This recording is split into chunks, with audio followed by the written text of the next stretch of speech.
Celarok bai baksa borirok tabok sidikiran fekjengnai manikhnai bania khlaimungo shakangja. Sidikiran bania khlaimungo romjago kha bori khoroksa. Magrum Tirkumar para amchiyo nukhungkhungsa urutuk mung khlai. Thuyam tolawo kwbangma khogoi tonijak. Sidikiran mankha police.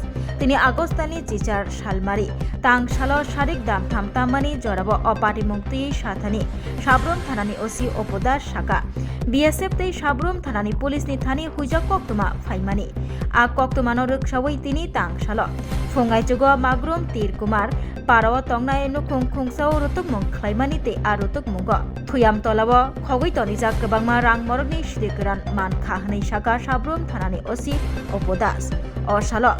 12 kg 600 gram sidikiran mankha police tei romjakha nokbugra no romoi sabrum thanani police rok tobui faika thanao আজকে সকাল আনুমানিক 5:35 নাগাদ কাটালছড়ি ডিওপির inspector Arun Kumar কাছ থেকে আমরা একটা information পাই যে ওরা ডি ব্রাঞ্চের কাছে একটা ইনফরমেশন আছে যে মাগরুমে তিরকুমার পাড়াতে একটা বাড়িতে কিছু কন্টামেন্ট আইটেমস ক্যাপ করা আছে, স্টোর করা আছে।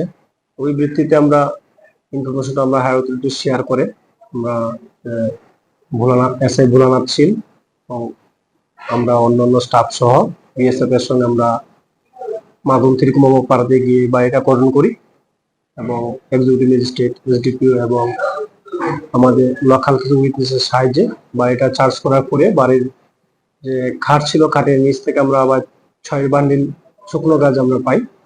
গাঁজাটা ওয়েট করার পরে দেখা গেছে তার ওজন প্রায় 6 কেজি 625 গ্রাম 6 কেজি 12 কেজি 625 গ্রাম। আমরা এগুলা প্রসেস মতো এনডিপিএস এর যে প্রসিজার সেই প্রসিজার মতো আমরা সিজ করি এবং বাড়ির যে মালিক একজন ওমেন ওনাকে আমরা অ্যারেস্ট করে থানাতে নিয়ে আসি এবং আমরা একটা স্পেসিফিক কেস রেজিস্টার করেছি এবং বাড়ির মালিককে আমরা আজকে কোর্টে প্রেরণ করব আদালতের কাছে। এক্সিকিউটিভ ম্যাজিস্ট্রেট কে ছিলেন স্যার? নতুন সাম দাস।